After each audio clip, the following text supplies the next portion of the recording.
Welcome to this wonderful series, the 11th in the Level Up series organized by the mentorship program JPF.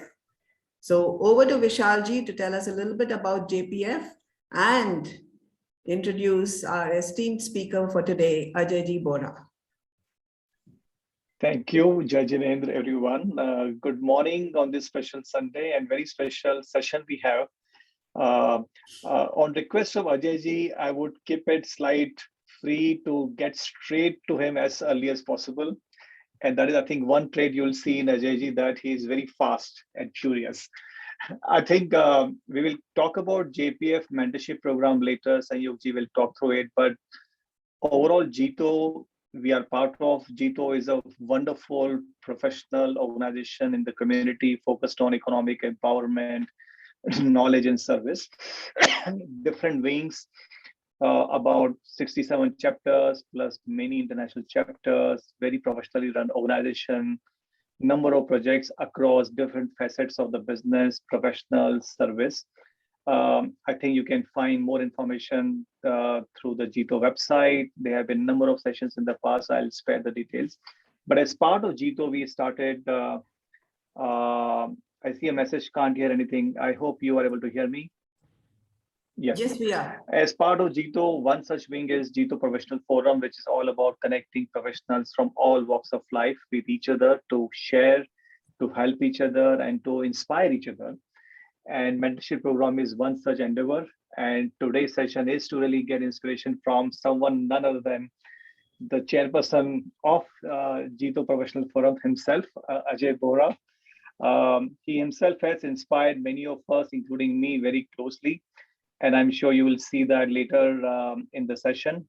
Ajay ji has founded what we know today as HDFC Credila Financial Services, which has disbursed about 10,000 crore of student loans, which is US dollar 1.3 billion. And I think his story is also about someone, he was sharing that as someone who was doing cold calling to build a business, which was a BPO business acquired by WNS. He was on the board of WNS and then later on founded HDFC Credila. So this is truly a journey of someone who is pushing the envelope and who has really crossed that walk for us to be able to hear from his wisdom. And he also is the story of someone who is moved from a professional world to the entrepreneurship world. He was in MetLife for many, many years and then he moved into this side. So I think he's perfect to talk about the topic, which is today. He has got fantastic credentials, number of forums he's part of. He is supported in many subcommittees in Government of India. He's on the trustee and the board of governors of IIIT Nagpur. So many of those things are there. He was selected by Economic Times in promising entrepreneurs category in one of the years. So a number of things. I will spare the details. I'll get straight to Ajay ji for us to hear from him. Thank you. Thank you, Vishal ji. Yeah, thank you, Vishal ji. And, Ajay ji, of course, there's just so much we can learn from him. The experience is so vast. Now, to make sure that we all get the maximum benefit, we'd like to know who has really joined. What is your background? What is it? So that from Ajay ji's experience, he can really focus on what would make sense to us and what would be relevant. Right? So we just request you to answer a short poll on whether you're self-employed, salaried, or student, or some other profession, and your age group. So Ajay ji, people are already answering this. Okay, thank you. Yeah, so just give it, it's still rolling. So I'm just going to give it another 30 seconds. Would really request everyone, please do answer this poll. It would help us make it very customized to your needs. Sure, thank you. Right. So here it is. And as the topic is about moving from being employed to being an employer or being an entrepreneur, you can see, sir, that majority of the people, 75% of the people are salaried employees, 22 self-employed, and the age group, here Yeah, so 35 to 50 years is the maximum. So over to you, Ajay ji, for a fantastic session. Thank you. Thank you, Sushma ji. Thank you, Vishal ji. It's an honor and also a privilege to be among the company of so many corporate executives, a lot of MDs, managing directors here on the session today. And Vishal ji, when you talked about me, I think I heard the word, I don't know, right or wrong, but fast and curious. I heard it C with the curious, not furious. So I hope I can do justice to that word, even though I might have not heard it right. But thank you for your kind gesture. Now, our topic today is how can corporate executives become entrepreneurs? But when we hear this topic, the first question that might come to our mind is, why do we even need to pay attention to this topic? We have an excellent job, a stable job. We have very good status in the society. We are comfortable. We have global exposure. We get our vacations. We are happy with the family. So why do we explore this at all? But no, while exploring or while thinking on that topic, it might be important for us to know whether do we have that choice or we do not have a choice. So now, to discuss that in detail, if we look at the scenario, global scenario that prevails in the society now, just 1 second. So when we look around, there are emerging. You can see me, right, Sushma ji, Vishal ji? You can see the PowerPoint. Yeah. Yes. Yes, we can. Yeah. So the emerging disruptions, now the rate of change has accelerated. Even though we might be comfortable in our respective organizations, we have been seeing within any role that we play that the rate of change has accelerated. Half-life periods of products and services have been shrinking or shortening. That means whatever we do today or whichever our organizations stand for the products, they are getting obsolete very rapidly. Plus markets are getting fragmented. There used to be an era where some corporates used to dominate the segment or the sectors or the product categories. Not anymore. Disintermediation also, as we see, it's omnipresent. It's all across. And therefore, most products are getting commoditized. So the consequence of that is that margins are getting shrunk. This is, one side of the story. On the other side, the startups are coming in with crazy ideas. Some are crazy, some are probably not in sync with the realities, but some are truly challenging the market leaders. And while we deal with these organizational challenges, on the global front, if we look at it, for various reasons, the economic patriotism, the sentiment around that has strengthened. And that's why the markets are getting restrictive. Plus, there are supply side shocks, political tensions. Now, when we consider all of that, these realities or these disruptions make companies to reinvent or will mandate the companies or have been mandating the companies to reinvent their business models for survival and growth. Now, when we are in the leadership positions or middle management or whatever levels we are at in the corporate world, what does our organizations expect us to do? There is a pressure to do more with lesser resources. There is, the concept of lifetime jobs are getting rarer and they are probably non-existent in today's scenario. So, plus also, there are a lot of people, a lot of corporate executives who might find that we are in a mid-career crisis. And there is a change dynamic. Now there is youth driving the startup ecosystem. Where do we fit in? Where do our skills fit in? Are our competencies that we have acquired over the lifespan, are they in sync with reality? And therefore, the job insecurities are growing. Newer employment are, on the other hand, the newer employment opportunities are driven largely by the startup ecosystems. They are rolling out very attractive compensation packages. There is an ESOP component also in most of those cases. Now, if we look at all of that, what does it mean? That means dealing with the startups have become inevitable, whether we are corporate executives or the entrepreneurs or anybody else. Startups, they have become a part of our supply chain. They could be our potential employers, or startups can pitch to us either in our corporate role or personal roles for the investment opportunities. And many of us might be exploring those. Now, given that, it's very important for us to understand what do we mean entrepreneurial spirits. So these market forces would mandate that we need entrepreneurial mindset. What is it?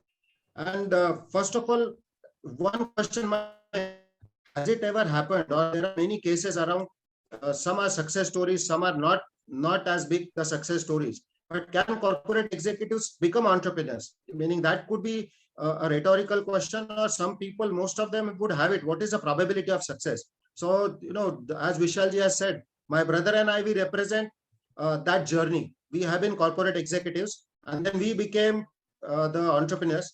But if somebody wants a short answer, saying that, I'm here, I just want a short answer. The short answer is you can become entrepreneurs from your corporate executives role, provided these three things happen.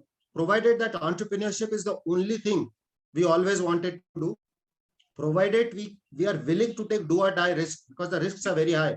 As we discuss over the course of our, this session, we would come to know a few of those. And also, do we have the patience, or are we looking at only the glamorous side and feel that we need to be millionaires, like maybe in 2 years or about 3 years time frame, and then exit and retire? That do we have our expectations in sync with the reality?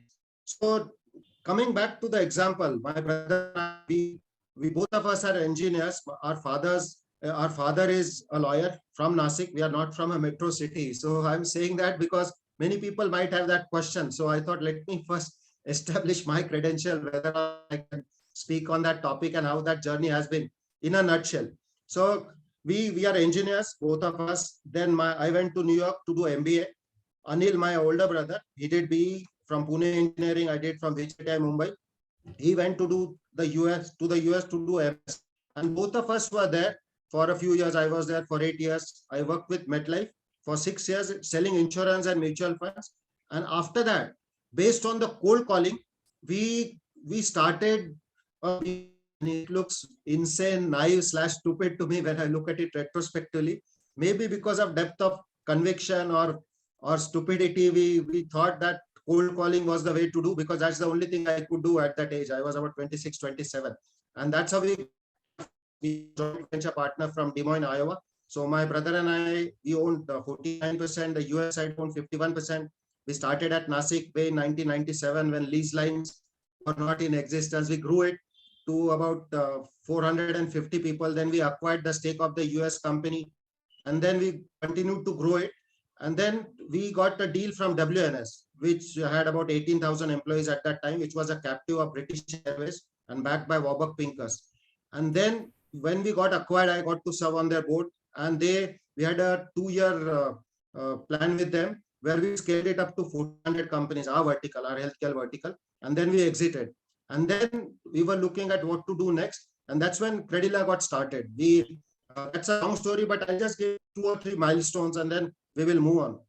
So with the background as engineers, no background in retail lending as such, and we were just having a BPO background, but we thought that we wanted to be what Sallie Mae was to the US and what HDFC is for home loans. We wanted it to be for student loans. So in 2006, we formed the company. In 2007, we got the license.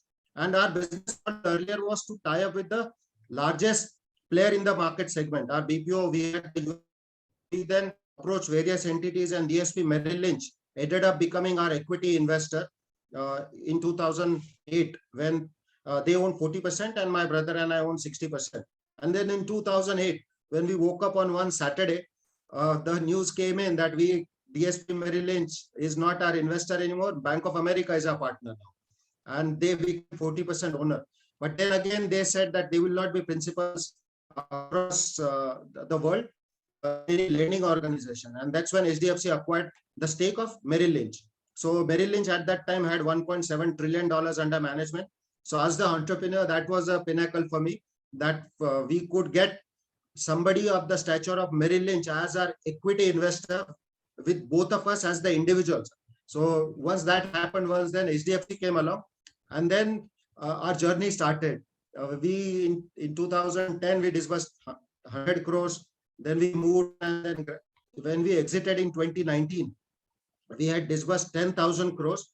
And HDFC Credila, we continued to hold our stake until 2019. We had not diluted or sold our stake. When we exited in December 2019, HDFC Credila had become, and I was serving as managing director and CEO all along, we had become the largest private education loan lender of India. So that has been the journey from being corporate executives. And my brother Anil, He was serving in various IT organizations in the US.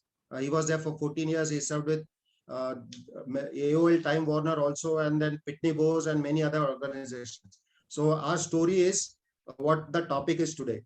Now, when we see it from other than the corporate world, the world is literally changing. And what do we mean by that? The earth got formed, as a small piece of the sun. But when we look at the global map and we see over the years, millions of years, geography has also changed. So physically, literally, the world is changing. And when the world is changing, what should be our mindset? And that is a prelude to the entrepreneurial mindset.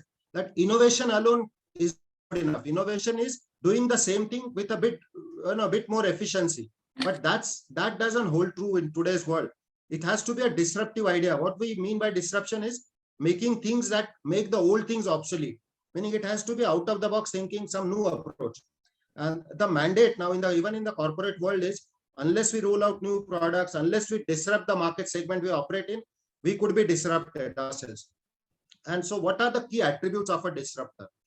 A disruptor is someone, in my opinion, who sees things that others cannot see, who reacts faster than others can see, and who delivers better than anybody ever will. So looking at, can we connect the dots? Can we execute it faster? Can we react faster? Is the key to be a successful disruptor, is I think.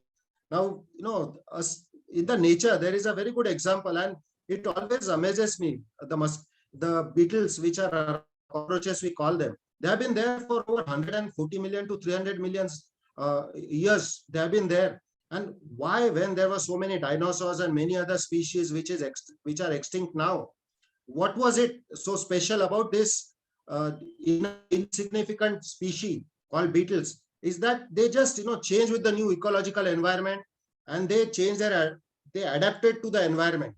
By no means we want to compare with the beetles, but the idea is, when they do not have the IQ or the resources or even the capability genetically, they could still evolve. So we are inherently built to evolve as the human being. So now the next question would come as to, all this is good. We agree that we need entrepreneurial mindset, but how can the journey be from being corporate executives? The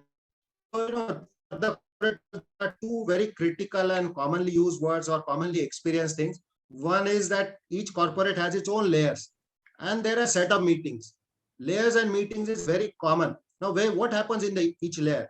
That these are the skills which are already quite handy to the corporate executives. They can manage, they can ask questions, they can prepare proposals, presentations, motivate, and meetings is they can align resources. Now, however, what would an entrepreneurial journey need, or an entrepreneur need? They need to see, when we roll out the product, and when we are talking about entrepreneurs, we are not talking about somebody who just came out with an idea, published it somewhere in the newspaper, and just came out with a website. We are not talking about that. We are talking about entrepreneurs who start the venture, who scale it up, and then make it sustainable. So, for that journey, when we start it out, we have to test the products. We have to go in the market and really figure out, is a product or service offering, is it sticking with the market? Get the feedback, and also, keep innovating over and over as a loop. Then we need to recruit and train people.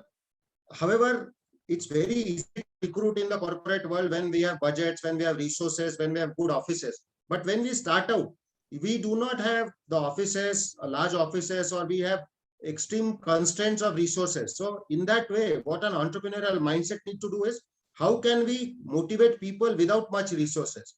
How can we get funding? How can we get the tech platform up and running? Because every business is a technology business first, and then any other business. Because that's how the mandate is. Customer experience has become the product, and therefore, because of the COVID, the technology element has become the centerpiece or the pivot to any business. So technological skills, how do we put it together? How can we engage with the community? How can we do the banking and finance knowledge? How can we create growth and keep the boat afloat? Because there might be a lot of challenges, no money coming in, but you still need to make the business go and also make the payrolls. How do you do that?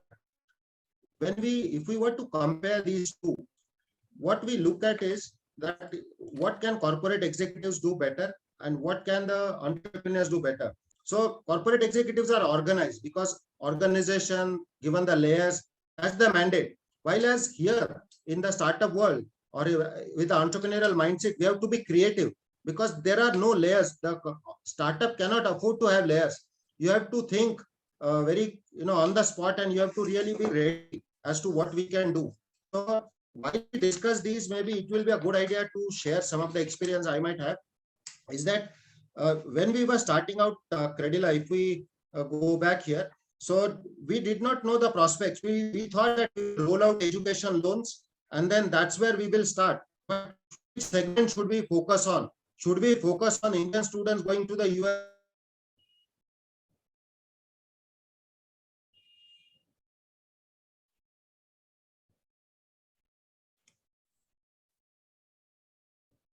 Feedback. Then at that time, what we did was we realized.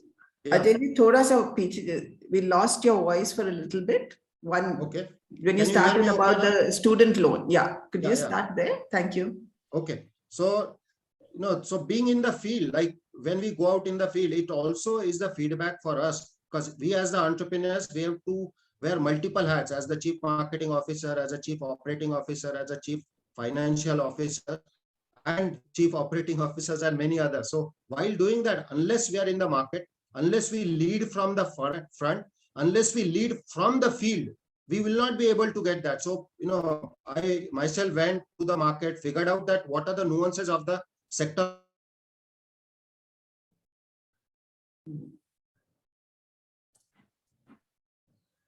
Right.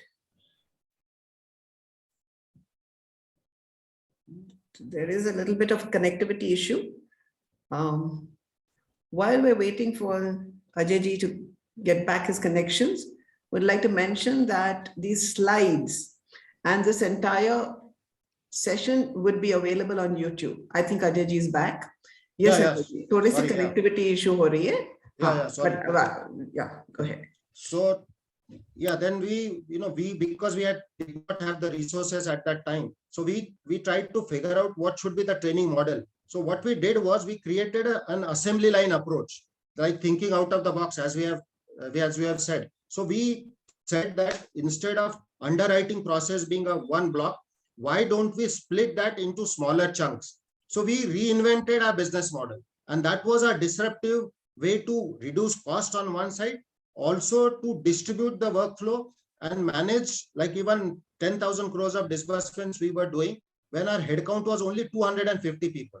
Now, within that 250 people, how can you get done the work which many, it might require a few thousand people to do, is by applying the best practice of the manufacturing sector, the assembly line approach. When the car gets manufactured, can we do something like that? And then we split our task into smaller chunks.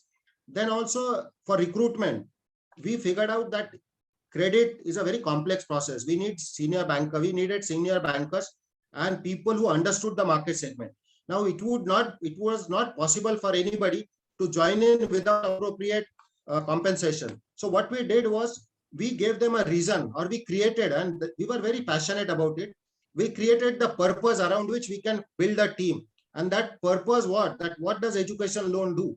It transforms lives and builds the nation. So we created a purpose. And then we collected like-minded executives who would subscribe to that vision, who would want to make a difference, who would want to transform lives. And each one had their story. They wish they would have gotten education loan so they could have gone to Harvard or gone to the US or gone to the UK. And they were passionate and driven. That was our way to cut down our payroll costs and survive. Now, cost management also was very critical. So we remained, our operating office remained at Nasik. Now, coming back to the next slide, that how can the transition happen from corporate executives to here? Creative, there could be a lot of creative ways and out of the box thinking. So for education loan, if I can give you some examples and you can use it in your respective environment and then think through, can we extrapolate these ideas or some of those thoughts and apply to your environment? So out of the box thinking. So there, while going in the market, what we realized was because we did not have the ability to open the branches and deal with the public sector banks, which are tens of thousands of branches. We said, let's flip the model. Let's disrupt the model. So we, came out with a logo and came out with a process where we said customized education loans home delivered. That meant that we would not call the students to our branches because we had very limited branches, 8 or 12 branches in the beginning. So we said we would go out to their house, we will make house visits and customize the loans to their specific needs. And that became really a big connect with the students. And we could get, on an average, in our third or fourth year, we got over 20,000 crore applied loan amount with this theme. And we had many other things like we talked about questioning the status quo and coming out with alternate products. So what we did was another pain point we found out, and that can be applied to your organizations also. Who are our customers? We tried to spend every day a few hours on what are their pain points, who are they, what are their needs, and what are their critical elements that we can address. So another element came in is that education loan that they were getting had the tenure of 5 to 7 years, and therefore the EMIs were quite high for them. So we said we'll extend the tenure to 12 years. Then we also realized that the parents were in a village, the parents were in a village, student was in a metro, and they were not able to do the paperwork all across. So we reinvented that wheel and we triggered a courier model where we could just get the KYC documents with the students, meet the parent only once, and expedite the entire process. So those are some of the things we have done. Then corporate executives can also execute it provided they get the required resources and teams. However, in our case, since we did not have, we signed up with some banks as third-party distributors. And that's when a lot of banks signed up with us as the distributors. Now, on the sourcing front, we were competing with the banks which had tens of thousands of branches. So the lead flow was quite easy for them. So then again, we thought of how do we disrupt that model? And that's when we engaged with partners and created an ecosystem of over 1,000 partners, like student consultant. We mapped the life cycle of a student from thinking or having the ambition to go abroad to all the way going there. And whichever were those touch points, we converted into points of impact and revenue opportunity. So not only we disrupted the model, but our revenue also got increased because at each value addition, we were generating revenues. So at one point of time, we had 40% of our non-interest expenses, which got paid by the fee income.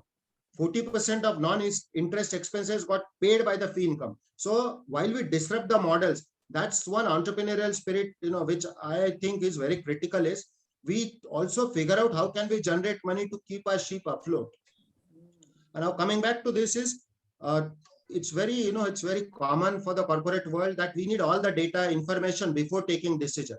But for entrepreneurs, that luxury is not there. They have to take risks. They have to deal with the ambiguity and also take decisions as they go. Now, when we come to operations management, what could be the corporate style vis-a-vis what needs to be an entrepreneurial style? Like as we have seen, smaller teams also optimize resources. Now, in the corporate world, if we, let's say, experiment something, you disrupt a model, you come out with an idea. If it doesn't work, what is the worst case? We might, not get the bonus, or we may lose a job. While as if we have a startup or if we are an entrepreneur, the flip side is extremely bad. Not only the business can cease to exist and we can go bankrupt, but lots of people can lose their jobs and their careers could be in jeopardy. So it's a very risky proposition, that entrepreneurial journey or a startup. I don't want to misrepresent or mislead by saying that it's a piece of cake or there is only glamour. Then second is roles and responsibilities. As we discussed before, because of the constraints of resources and also the fact that we do not have clearly defined roles. Like in our case, we couldn't afford a CFO, we couldn't afford a CMO. So we had to wear multiple hats. We have to go out in the field, be the marketing person or a sales executive in the morning, and a CFO in the afternoon, and a chief operating officer in the evening. And that's the role of the game. So that means that 24/7 you are on the job and you are the last one to get paid, or probably you are the one who never get paid for the initial years. So those are the ground realities of that world. Now, style and functioning is, again, the data in the corporate world, it's well planned, well strategized. We have quarter on quarter execution plan. While as in the entrepreneurial world, we have to deal with the ambiguity because our products also keep changing. Also, there is ambiguity. Once the product segment changes, the marketing plan changes. Then the resources have to be realigned. Then there is a lot of uncertainty around it. Plus the vagueness. When we do not know the product, how would we know what should be the credit policy? If we do not know the credit policy, how would we know what should be the servicing plan? So that is the most difficult skill to acquire during this journey. That can we use our gut feeling and also our judgment to take a call when we do not have enough data or we do not have the quantity of resources that we want. Just one second. Now, what does it boil down to? The game of entrepreneurship. As we discussed, its ability to deal with ambiguity and vagueness, also resilience and grit, because there are days and nights when you will worry about where to get the money because you do not have revenue coming in. Like in case of Credila, we ran about 30 crores into losses before we could become profitable. The reason being that a lot of uncertainties happen. In our case, 2008 happened. The entire financial world was in turbulence. And then next what we saw was when we started to lend, there was a lot of NPAs happening, because when you see non-performing asset or NPAs, which is also a function of the economies of scale. When it's a lending organization, when it's a small organization, and that is applicable to most of the startups and also even the corporate world. When we are starting out new, even one error is too many. So therefore, it is under that entrepreneurship requires you to think on the spot, also deal with a lot of stress, deal with a lot of uncertainties and the risk around it. That requires a lot of high energy because you are down mentally. You know that you don't know if your business would survive tomorrow, but you have to go out with your team and then motivate them. Now, how can we do it? That means you have to also realize that you need 50 people, you have only 5. So you have to do the work of 10 people. You have to lead from the front and be able to execute and deliver, because it always happens that suppose they go in the field and they say that they say that we cannot trust Credila. And it used to happen every time. Even the bankers we went to, they said, you have such an amazing background. You have been overseas. Why are you stuck with this business plan? It's not going to work. So to me personally, it was like, anti-fragile. When you anti-fragile, that's the Taleb. He has written a book on that, which means that there is, let's say, if it's a material, once you throw it on the ground, it becomes stronger. And he couldn't find a word. He said it's anti-fragile. That means you throw it. So when somebody told us that you cannot do it, our depth of conviction became stronger and stronger, and we said we would want to do it. And that has been our journey. So given that scenario, but if we keep that rigid mind, it might backfire also. So I want that caveat to be there, that one has to be lucky at that time also. And the stakes are very high, as we discussed earlier. Let's move on. Now, we had a lot of executives who were a part of Credila journey. So I shared my draft version with them and I asked them the same question. And these are the 3 key learnings that our team shared with us, our senior executives who were a part of Credila journey. I don't know if it was a reflection on our organization or whatever, but they felt that entrepreneurs are self-starters. They also felt that there is sense of ownership in terms of the entrepreneurs. While as some environment in the corporate world say that there were reasons why these are the reasons I could not deliver, or these are the reasons it cannot happen, and they blame situations for not getting desired outcomes. While as our team felt that sense of ownership was there at Credila, that people knew that their organization trusted them and they were fully empowered on as far as our HR was concerned and our corporate culture. We knew that there was somebody who was responsible and we trusted that person fully. And another attribute which was there, they felt, was leverage ambiguity and dynamic environment. That using gut feel and the judgment, our team spirit, our corporate culture was we use a lot of gut feeling and judgment and came out with the decisions without having appropriate data to back it up, because there was no data. We were India's first dedicated education loan company. So there was no precedent. And in the corporate world, you might feel that even if you want to pursue entrepreneurship, you might come out with an idea and your boss might ask you, or the culture would say that you give us the data, give us the presentation, give us a plan. But it doesn't happen. It cannot happen. If it happens, that means you are not a disruptor. That means you are only following the downtrodden track. So by definition, it has to be out of the box and there should be no trail of that. Only then you are using your entrepreneurship abilities. Now, also the most critical part which our team felt was that unlike the previous organizations, they in their corporate world, they felt that they were managing growth. While as at Credila, we were creating growth. And that these three principles, I think, is a very good reflection of what entrepreneurial mindset could be, or how can the corporate executives transition into entrepreneurship. Now, again, entrepreneurship in a nutshell is doing more with less for more, meaning for more impact also. Now, if somebody says that, okay, I agree with this, I want to do it, how should I start? What should be the starting point? In my opinion, it starts with the mindset that we have to, let's say if you are in a particular organization, or if there are entrepreneurs here, about, I think, 22%, wherever, whatever business you are in, if you can scan the environment and identify emerging trends, it's a disruptive world, not only technologically, but dynamically, geopolitical environment, food prices are going up, the interest rates are going up. So there is a lot of disruption and realignment happening. So can we spot opportunities? Can we connect the dots? Can we leverage those emerging opportunities and come back to the drawing board? Suppose you identify that, let's say, Latin American market is going to open up for India for whatever reasons. Then can you connect the dots that what are the abilities of your organization, or which are the products which would connect with them? Create a prototype, come out with a business plan, and execute and deliver.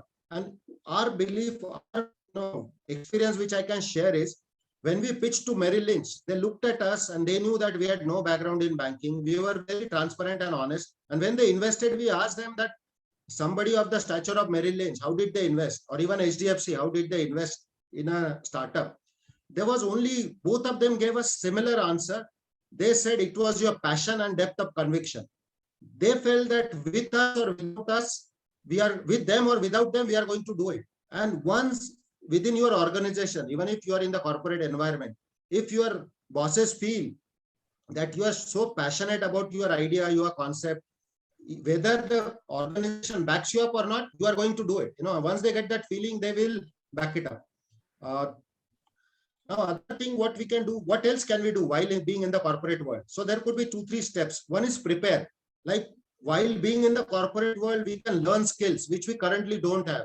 We can take sabbatical and get the immersive experience at a startup. Because let's say after the corporate world or during the corporate world, if your next destination is going to be a startup, it's very important to get the first-hand pulse or the feel of what is that environment, what is that asset class looking like. So if we can take sabbatical, spend a few months there, then also engage with the startups to get the pulse, let's say as an investor, or maybe on the Sundays, or from our family and friends, ask them, speak to them, and then figure out how they think. Then how can we start the journey? So once we prepare, then with bare minimum resource, as we discussed, within the organization, in the corporate world, we can explore entrepreneurship. That we can tell them that you give us the smallest possible team, we will multitask, we'll get 360 different degree experience and have the skin in the game. Now there is another book of Taleb which has skin in the game. What it says is, in a nutshell, is having rewards and the incentives is only the upside. What he says is the skin in the game is only there if our skin is also in the losses. So if in the corporate environment, if they say that, or if our confidence is such that if I do it right, I get this incentive, but if I fail, you do 10% reduction in my salary. Now it's a psychological thing to ourselves and also to the organization. When we make that statement, that before making that statement, we would have convinced ourselves, our subconscious mind, that this is it we want to do, or we want to live our life by. And it would have communicated to the other side of the table that no matter what happens, he is going to do it. Now, before we jump into that, it's important to ask 3 questions or 3 realities of the startup world. That it's an extreme roller coaster ride. No matter what happens, there is no stability. Also, the rewards could be amazing, but things can go upside down. And if things can go wrong, life can turn upside down. And I have gone through that multiple times. I used to have the head full of hair. I lost it during these roller coaster rides. So it's not easy.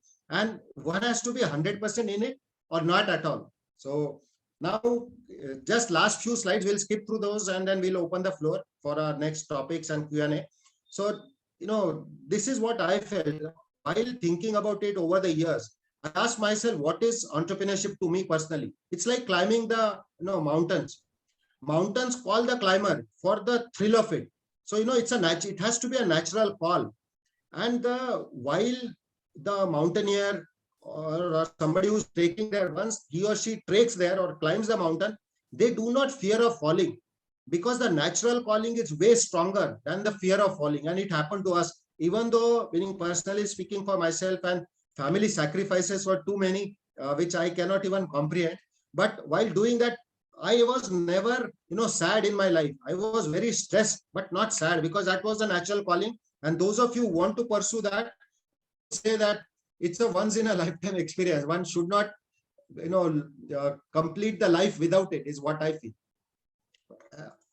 So again, the underlying principle there has to be, we have to climb the mountain so that we can see the world, not because the world can see you. We shouldn't do entrepreneurship because we want the glamour around us, or our family or friends should say, oh, he has become an entrepreneur, but that we want to see the world. That's what we want to do.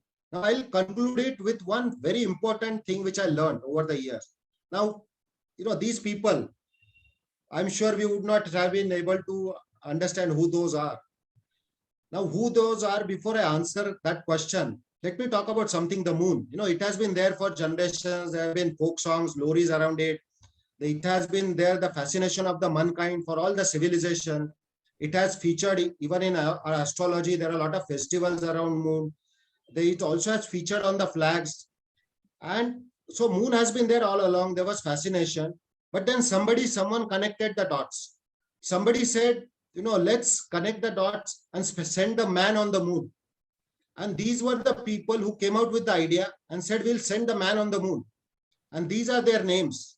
But we do not know them. However, we do know this person, this Neil Armstrong. And why do we know this person and not the others? Others came out with the idea of what should happen, what should be done. But what is the legacy of Neil Armstrong? Why do we know him and not other two gentlemen who came out of the ideas? Because Neil Armstrong executed. If we see the opportunities which no one else does, but the world rewards the one who executes, and Neil Armstrong executed. So the next frontier of growth is how quickly we can unlearn and see things differently. And finally, what I think is entrepreneurship is living a few years of our life like most people won't. Living a few years of our life like most people won't, so that you can spend the rest of your life like most people cannot. And that's where the natural calling is. That's where the thrill is. And this is what I end with my, presentation with all potential entrepreneurs. Go take on the world. This, image is very favorite of mine, that it is like rising from nowhere and then, soaring through the skies like an eagle. Thank you. Thank you. Thank you so much, Ajay. That's phenomenal. I mean, really say, it's going to take a long time to digest. There's just so much. And as you were talking about it, I was just thinking so many questions, so many things. And what I really appreciate about the way you explained it, you've shared your own personal examples of, okay, and you said disruption, but what does disruption mean? Multiple hats, what does it really mean? I mean, right, grassroots level. So at this stage, we want to ask you, and you already said it, is entrepreneurship for everyone, right? And those three key things, roller coaster ride and family support or other support also all along, and being able to be that resilient, right? So would you like to share? You said, there were times when it was the roller coaster ride. What helped you? What really helped you to stay stable and continue? What were your tricks? Well, that's a very important question and emotional one also. Because when we said roller coaster, see, when you do not have a business background, when I was, selling insurance, mutual funds at New York, we had a 401k plan. So the capital for our first startup came in from whatever, pension plan money I had saved over 7-8 years. and saving wasn't much because it was a startup job and very difficult one. Sayogji and I have worked together, so he knows what condition I was in. So from there to pawning the jewelry of my wife, because there was a trade show at New York.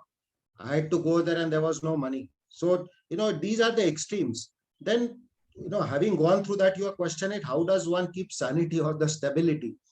I think there is only one answer, is that it has to come from within. The family sacrifices, and I could not have been able to do that had my wife not been there, who never ever once questioned me that what are you doing? Is it something wrong?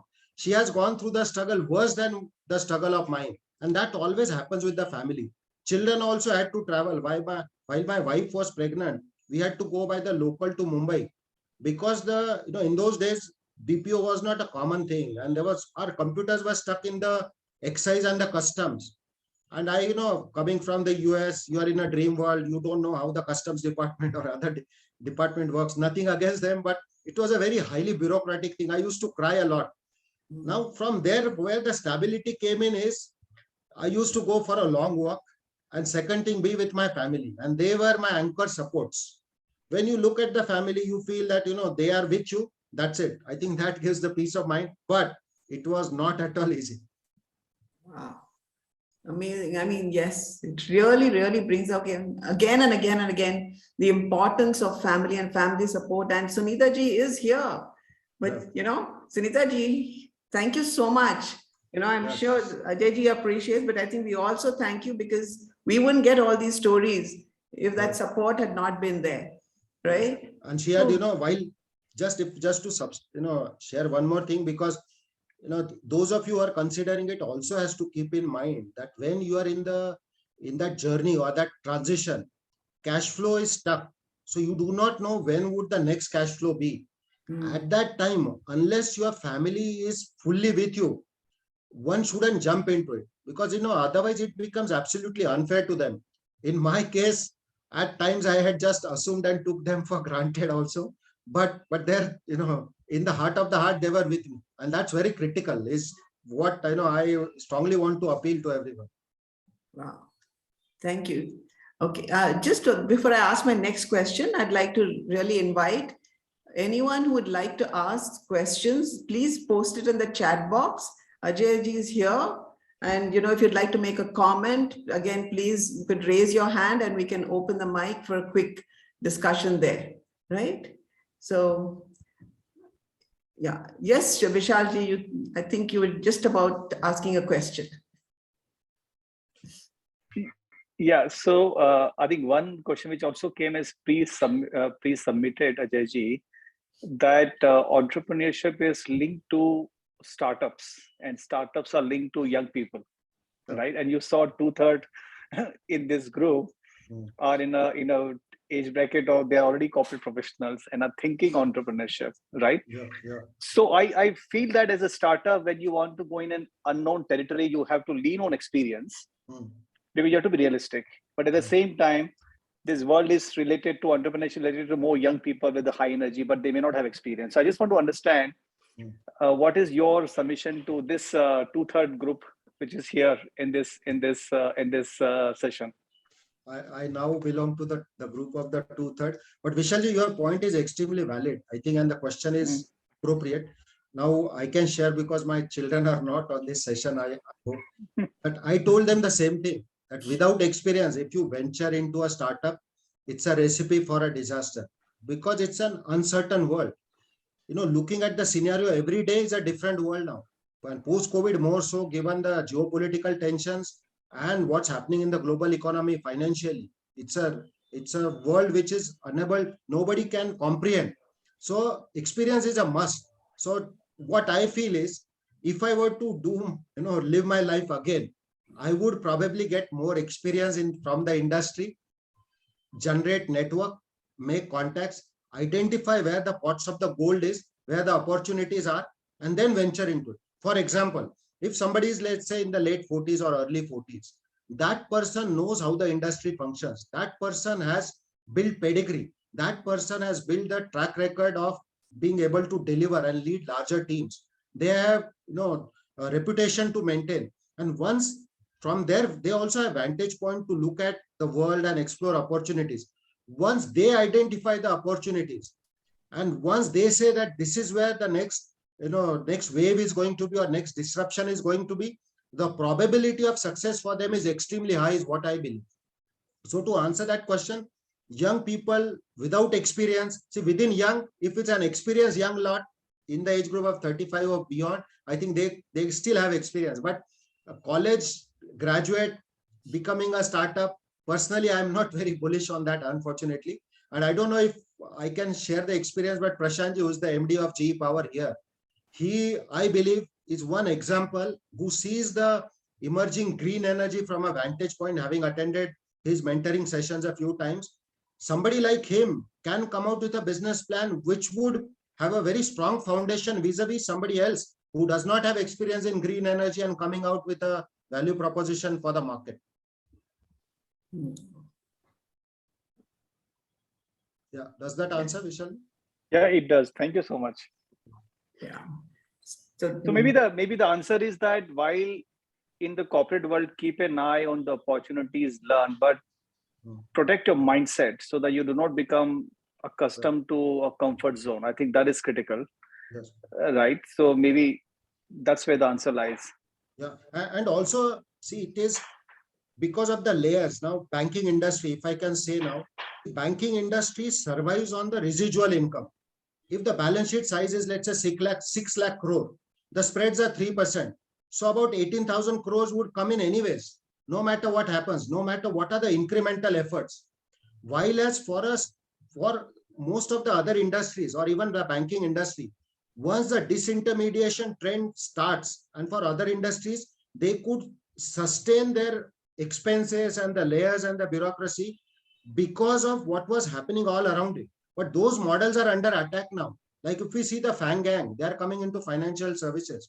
Now it's an economies of customer experience. If the customers are there, billions of customers are there, them availing financial products on their platform is just a natural next step. So if that happens, then it's very difficult to pay for the cost involved in the bureaucracy. So I think while we are at the corporate world, we have to realign our mindset. How can we do more with less resources? And if we start those experiments while being at the corporates, in my opinion, their reviews would be much better. Their rewards in incentives and bonuses not only could be better, but they would have paved the path towards their entrepreneurial journey. Right. Thank you, sir. There are some questions coming up in the chat box. One is from Ranjanji, and that is, he's appreciating the amazing session. And his question is, with the social media a big part of today's world, do you see entrepreneurship or ownership of a startup different than when you started it? Ranjanji Jain is from Walt Disney, I think so. Thank you, Ranjanji, for joining and being awake so late. So social media ownership, I don't know what that means. Are you referring to the FANG gang, Ranjanji? Would you unmute and come in, please, Ranjanji? Ranjanji, by ownership of social media, do you mean the FANG gang or them owning the data? Jai Jinendra, Jai, sorry. Hi, Jai Jinendra. Yes. Yeah, what I meant there was that how social media is making an impact in every aspect of our lives, whether you look at politics, finance, marketing, whatever that is, right? So when you started your company, when you got into entrepreneurship versus somebody who wants to go into starting its own company today, do you see social media playing a bigger role in how they can do business versus when you did it? Because there's a lot of data available, right? Like there's marketing sources available. So is that an advantage to the people who are doing it or a disadvantage in certain cases? Yeah, no, it is absolutely an advantage on one side as well as disadvantage on the other. What I feel is like, citing Credila's story, because which I know, and I'm just quoting whatever is in the public domain. See, as far as the sourcing model was concerned, Ranjanji, as the social media evolved, because we started out in 2006 and then digital media took off a little later, 30% of our sourcing came in from digital media. So when it comes to product discovery and also leveraging the community network of the digital media, I think that can be the underlying piece within the architectural framework, entrepreneurial architecture. So for example, by entrepreneurial architecture, what I mean is, let's say if we want to engage with your customers, then these digital media platforms could be the base on which we can build in our customer experiences. Second, let's say LinkedIn as an example. We used to use it for working executives to avail education loans, or creating university specific communities on Facebook, or having Instagram for the stories of the students. So on one hand, if we leverage those properly, if a startup leverages those digital media tools properly, it could be an added advantage and a cost-effective advantage. However, having said that though, these digital media companies have ambitions like never before. They are going not only on each other's territory, but they are also going into unrelated areas. And financial services is the one which is going to be, or which is under attack in the imminent future, is what I think. And various other products like food and delivery also. Now they have integrated it so well that they own the customers, they drive the customer. So whoever drives the traffic gets a bigger chunk of the revenue. So in a way, it's a devil or somebody who's your supporter will have to play it right, I think. Okay, thank you so much. Thank you, Ranjan. Okay. Thank you, Ranjanji, for that question. And going on to, I think this will be somebody who's starting young, because they say, how can one manage funds when someone is starting very young? Yeah. See, there is a dichotomy here. I think if we look at the stories of the newspapers and the headlines, that a company which came in 10 days ago, 15 days ago, or a month ago, and they raised $20 million, 50 million. So a lot of the fresh graduates or the students have the feeling that once you raise a few $1 million, you have arrived. I don't know I'm right or wrong, but I'm a subscriber to the old school of thought, which is that one should do the shoestring kind of budgets initially. So when somebody puts in the money, it comes in with the responsibility and accountability. When we ourselves do not know our product, our value proposition, whether or not it's going to connect with the target segment, when we do not know the positioning of our product, when we do not know the answers to the financial metric that we are going to deliver, why and how can we go and ask for large funds? Now, angel fund is a different thing. So to answer that question, I think entrepreneurship starts even before launching a company. Doing more with less means, if you have, let's say, 1 lakh rupees, can we collect your friends together, tell them that you will be the co-founders, we will not take salaries, let's rent out a place of our father, or let's go out in our school or our friend's house, create maybe 4 or 5 desktops, work from there, incur no cost, and then once we move along, we'll get a few lakhs here and there as angel money. Because if we take too much money upfront, not only you will dilute yourself, but you would also risk your credentials. Because once the money comes in, the investor is putting in the money not because he or she likes you, meaning that's a prerequisite, but they do not put in the money because they like you, but because they want returns on their money. So it comes in with a lot of responsibility. So the answer is, you start out small, figure out how can you do it without money. If not, then just a couple of lakh rupees or a couple of crores, depending on your business plan, and then move from there very gradually and in a well-calibrated manner. Otherwise, you would lose 90% of your company to the investor, and you will lose your interest and it will shut down. Yeah. I'm sure in your experience also, you would have seen a number of startups or people who want to be entrepreneurs shutting down. So there could be numerous reasons for that. In your opinion, what is one of the most common mistakes that people who are trying to be entrepreneurs make and hence don't succeed? See, I have very extreme and strong views on that, but I'll be very candid. See, what I feel is chasing valuation is one thing, but creating value is another thing. If the entrepreneurs are focused on creating value, I think everything else is a derivative of that. Subsequently, it happens. Now, once that focus goes away, then I think the problems start. That is one. Second part of the story, the feeling I have is entrepreneurship is not easy. If there are 1,000 people who come out with the ideas, maybe 1 or 2 would survive. Like if we see in the old automobile industry, in the 1890s in the US, there were thousands of companies in the automobile field manufacturing automobiles, and now there are only a handful. So the shaking out happens for any startup. It's unfortunately it's a winner takes it all. Let's say Ola, while Ola got launched or when Uber got launched, there were many others. But once it has to have density and the concentration. So the market leader, evolves and the others get left out without any fault of theirs. So I think that's how the statistics is. The odds are too high. 1 in 1,000 probably, or 1 in 100,000 can succeed, and 1 in 1,000,000 can scale up profitably. Now, profits again is a word which not too many startups are familiar with these days. But I think given the disruptions, if you want to create resilient company, the focus on profit has to be there. If not profit, financial metric has to be able to deliver for the investors to make sure that you keep the boat afloat and continue to build your startup. Sure. Thank you. Thank you so much. And there is a question here from somebody who's attending. I think maybe I'm just going to invite them because it's not very specific. Okay. So I'm a corporate banker, and I think probably this would be good because it could be a case study right now of how somebody goes ahead becoming an entrepreneur. Okay. And he says, he or she, I'm not sure, I'm a corporate banker and want to start wealth management. Any insights, sir? So here somebody who really wants to start. What are the type of insights? And so would you like to, the thing is RJJH, would you like to unmute yourselves and have a dialogue here for just a few minutes? Yeah, good afternoon. Thanks for taking my question, sir. My name is Rishikesh Jhawar.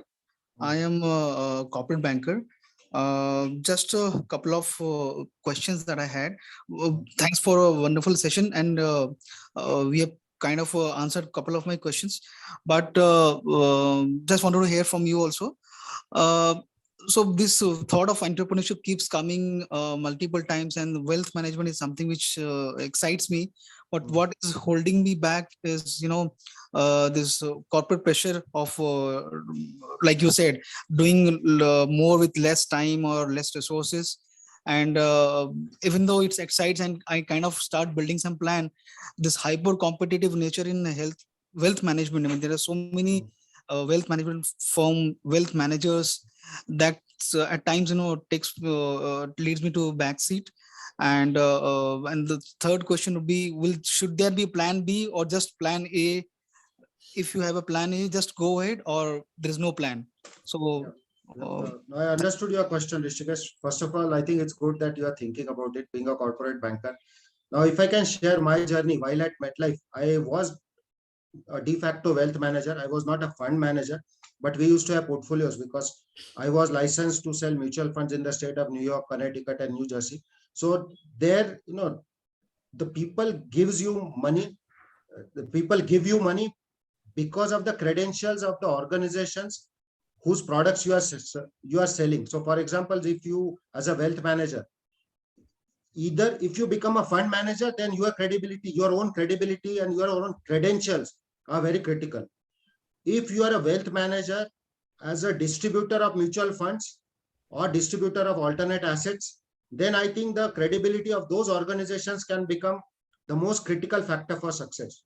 Having said that, what I think is, being in the corporate role, how can you prepare for that journey is you will have network.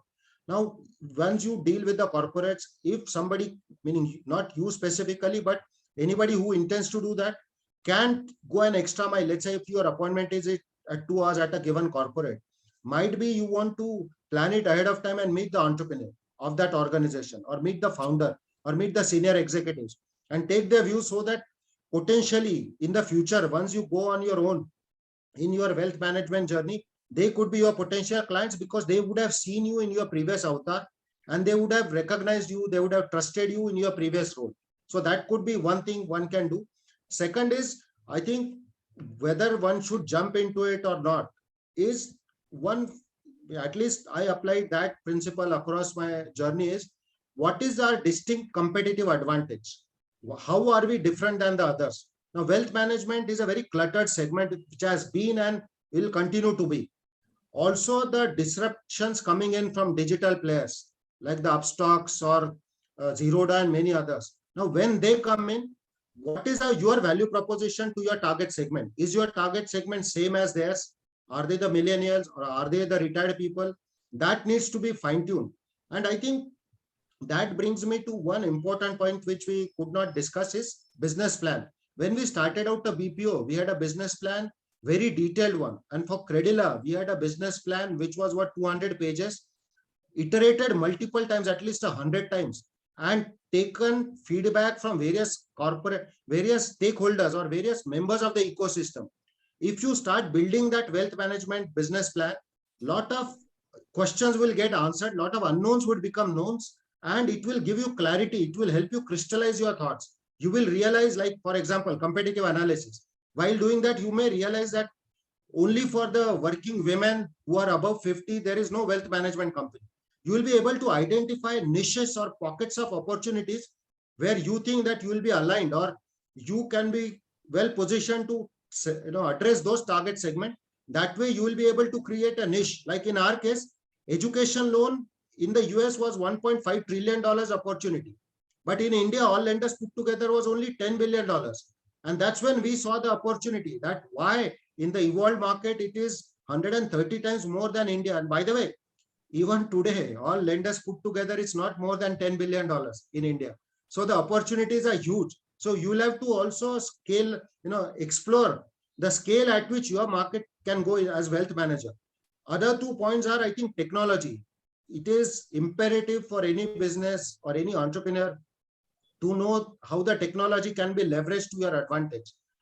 And the third part question is what actually, makes me a bit nervous about your thought. When you ask the plan B, in my opinion, any entrepreneur who has a plan B, at the outset, they are not fully in it. So it's a do or die. The moment you start thinking if this doesn't work, or else if then I think your subconscious mind is never there. So these are my raw thoughts, and I'm being very candid. Thank you so much, sir. I think you mentioned quite a few insights, and I'll surely work on it. Thank you so much. Thank you, Rishikesh. So can I connect you with your on LinkedIn? Yeah, but LinkedIn, I won't be able to answer questions, but we'll connect offline. Sure. Yeah. Thank you so much. Okay. So Ajay, this is exactly what this whole program is all about, right? The mentorship. When we have all this and we have people who really would like one-on-one, you have your own personal insights, your personal journeys. And here we have this opportunity where we have not only Ajay ji, but almost 50 plus mentors. So please, we'll be sharing the mentorship, how to join the mentorship program. Sign up and connect with the mentors. So get it, couldn't have a better opportunity. What do you say, Ajay ji? Yeah, first of all, mentor is too big a word. I am more of a mentee because I want to venture into something new, hopefully. So what I feel is it's more like peer learning in this case, to me at least. And when we learn from the peers and from unrelated industries, like with Jito Professional Forum, since you mentioned Sushma ji, I'm taking the liberty to answer that my take on it is like, Vishal ji is the MD of Accenture.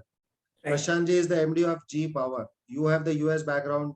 Sayog ji has the US background. There are many others. Like we have people from Kotak, Axis, and there are many other large corporates. Ranjan ji from Walt Disney. Now, when you interact with people with unrelated industries, that's when the real, emerging scenarios come in, emerging opportunities look at you. They become so evident to you. And I think it's important in the disruptive world to meet with people who are not like you, who are very different than you, who are from unrelated industries. So once you see what happens in their industries, you can come back with a lot of data which your organizations will not have. And you will be able to do a lot of value addition there. And more importantly, it will open up our minds. Otherwise, it becomes like, being in a wall kind of a scenario, and then we don't see what's happening around. And the disruptions are not coming in from within the industry, but from unrelated industries in today's world.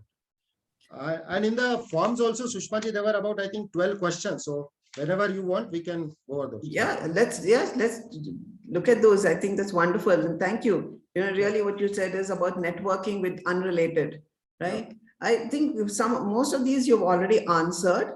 And there were some interesting ones here. One I would like you to take up, and that is, can you elaborate on the time in your life when you realized your purpose in life and how it helped fuel you drive your entrepreneurship? Well, I mean, I don't know whether you will believe it or not, but it's a factual statement that I decided to be an entrepreneur when I was in the 4th grade. And I used to, I don't know why, but I used to be fascinated with those ice golas, those thele wala jate wo ice gola banate, baraf ka gola. So I used to watch it for hours and hours, and I used to have a notebook to note down isne kitne gole beche. Then I used to ask my father, iska profit, iska kitna paisa bana hoga. Profit word I did not know that.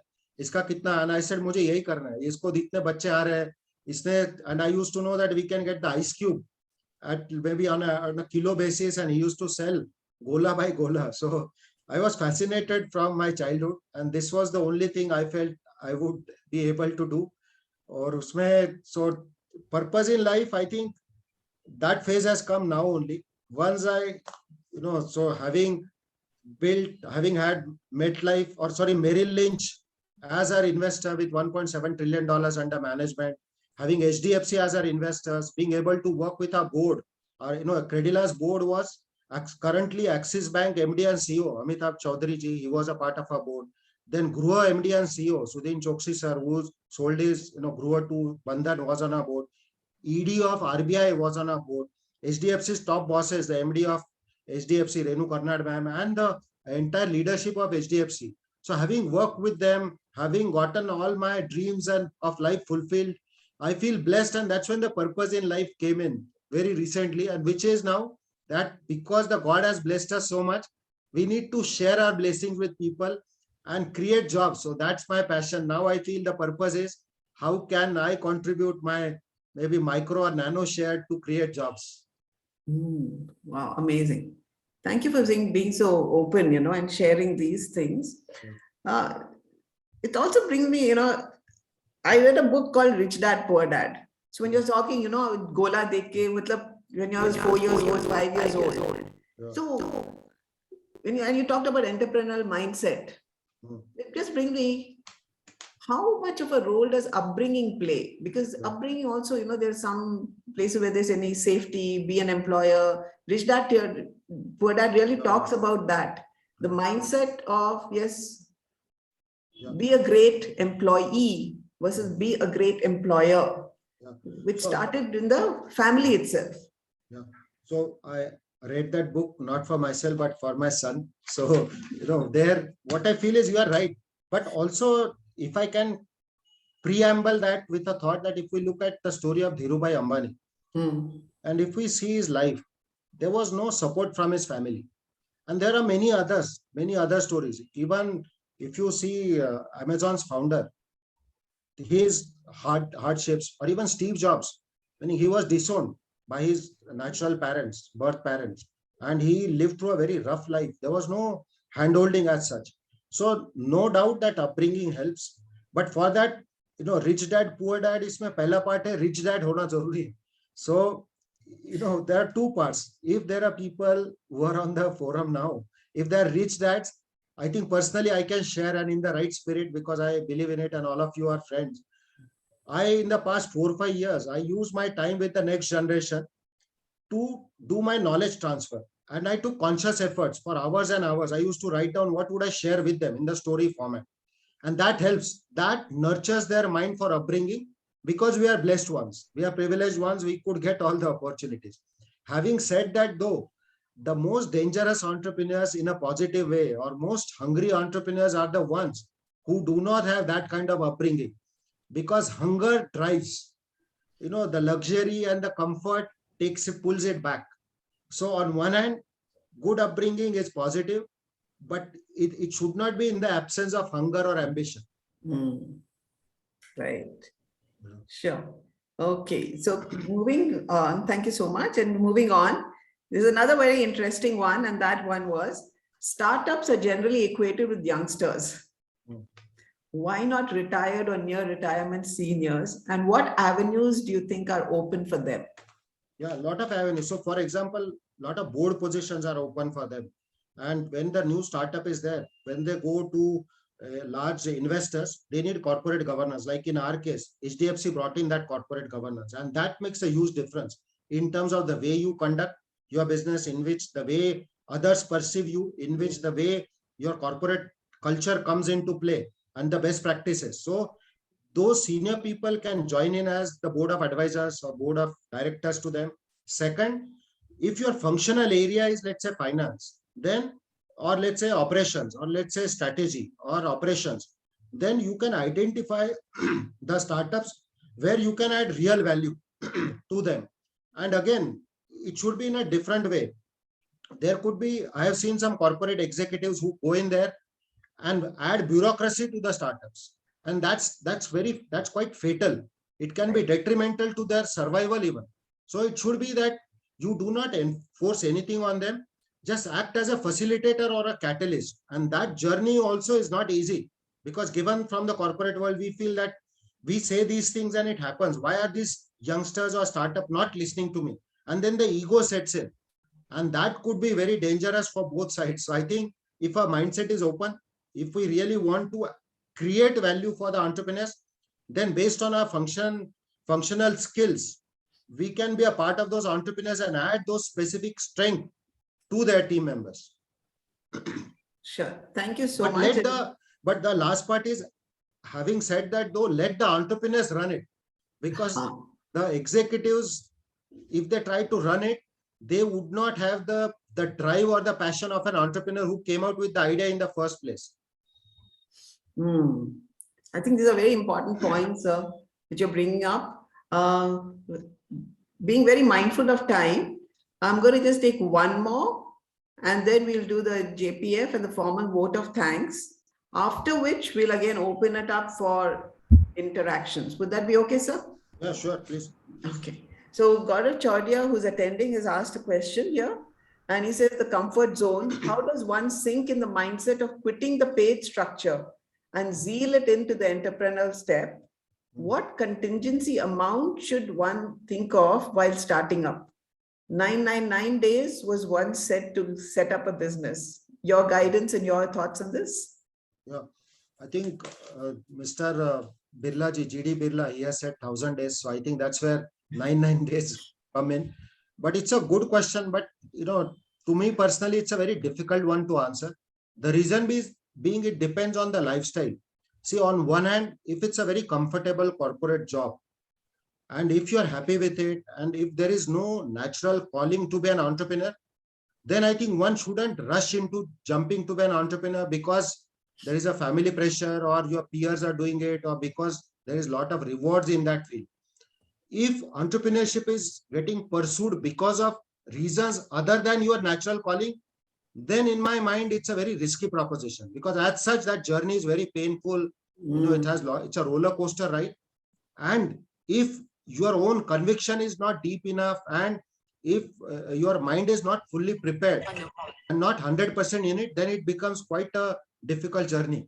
Having said that though, I think instead of jumping in fully and creating a contingency fund of 990 days, if I were in your shoes, what I would do is work with the family and figure out what's the monthly expenses, and have that kind of an FD, a fixed deposit in the bank. The reason being, see, once you have at a middle management or senior level within the organization, we do not want to be unfair to our children. And our propensity to take risk goes down. And I mean it in a positive way. Because see, if your child is going, let's say your children are going to a good school and they have higher education plan, you as the father would be torn apart if your money is spent on a startup vis-a-vis going to where it should go as per your priority. So that should precede. Whatever once you provide for those expenses, or if you know where the money is going to come from other than the startup. For example, if someone's spouse is working and there is a assured earning from the spouse or from your other investment coming in, which will take care of your family expenses, assuming that 4 to 5 to 10 years, there would be no revenue or cash flow coming in from the startup. Once that phase comes in, only then one should jump fully. In the interim though, it will be a good idea to take some sabbatical, take some immersive experience in a startup world, or act as a consultant, or scan the environment and start some entrepreneurship journey, if not started already within the organization, and then the doors could be opened and the risk could be minimized there. Because by then, the other alternative is 2-3 people, other entrepreneurs might have their own startup, and you think that you can add value, and you are convinced. And in that case, they could have reached a level where they have some revenue flow. So it's not a new startup, but a 5-7 years old startup where they have some revenue coming in, some funding already there. So they can onboard you, not at a full salary, but a partial salary, which can de-risk your financial needs or your family's requirements for the time being. And that transition could be smoothened out. Yeah. This has been an absolutely wonderful conversation, and I'm sure there's just so much more to learn and share. And, even some point that you brought out, interact with people from different industries, network outside your industry, outside your own sphere. To do that, one of the things, Ajay, I'm going to request is Sanyogji to tell us about the mentorship program, and of course, a formal vote of thanks, after which we will informally again open it up for interaction with everyone. So thank you so much. Over to you, Sanyogji. Thank you. Thank you, Sushma ji, and thank you, Ajay ji. What more can I really say about the mentorship program? You saw it in action. Ajay ji talked about, mountains call the climber. But if you want to distinguish whether that call is a voice or is a noise, you need a mentor. So mentoring is really a brain to pick, an ear to listen, and a push in the right direction. And especially if it comes from someone from your own community who is committed to help you reach where you want to reach with least amount of obstacles. That is what mentorship program is all about. Can you imagine having a one-on-one mentoring session with someone like Ajay ji? At least I can't. We have more than 50 mentors. I think it was Rishikesh, he was talking about, how the road to wealth management will look like. There are plenty of people who can actually, guide you. So we have from more than 50, I think it is more than 15 industries, more than 24 different roles that people have. And the list just goes on and on. And by the way, we had pasted in the chat box several links. And one of the links is to the profile of the mentors, where you can see who are the different mentors and what are the areas in which they provide mentorship. So far, we have done, I think, more than 250 one-on-one group mentoring sessions. 10 level up series events have been organized.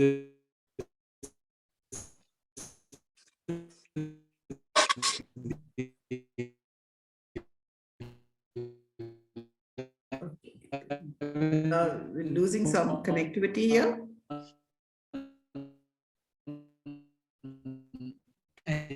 And by the way, each one available for reviewing group mentoring sessions. Well, Sushma ji, am I back? Yeah, so there's some connectivity issue. Connectivity issue here, Sanyog.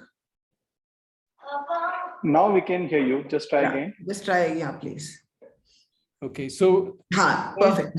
Besides these level up series, which we hold once a month, we also have small group mentoring sessions, from 3 to 4 of them every month, where you can have a discussion with the mentor. So we invite mentors from, they speak on various topics.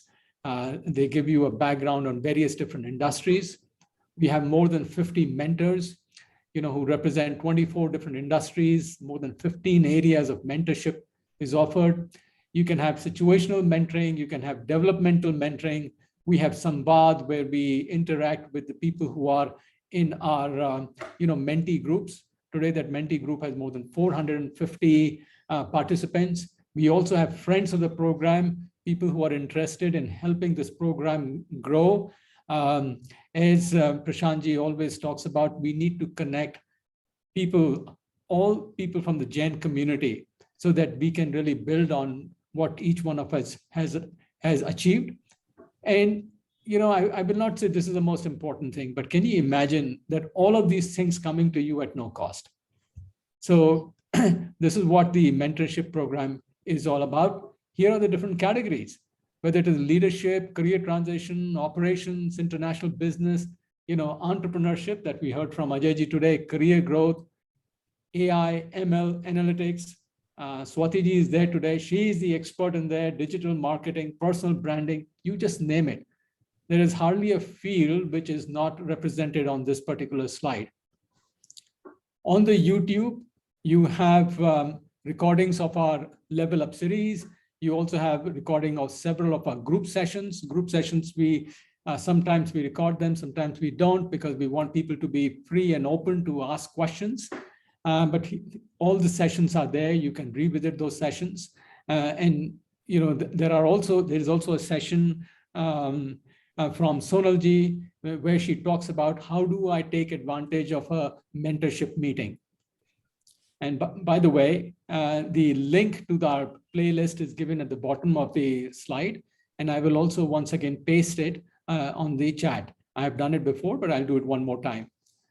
And so here are all the links to register for the program, link to view the mentors profile, YouTube link. You can write to us at mentorship@jito.org. You can reach us on WhatsApp. The number is given there. And none of these things are possible without people really being dedicated.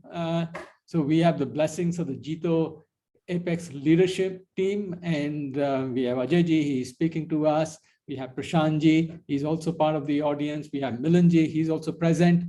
And of course, we all work under the guidance of Vishal ji, he's also present. Sushma ji, she is ever present and emceeing the programs. We have Amol, he's also there on the call. Nipun ji, and we also have Krushmi. Krushmi is also on the call. She is the program manager. You can reach out to any one of us to have your questions answered. And I think that is what I have, Sushma ji.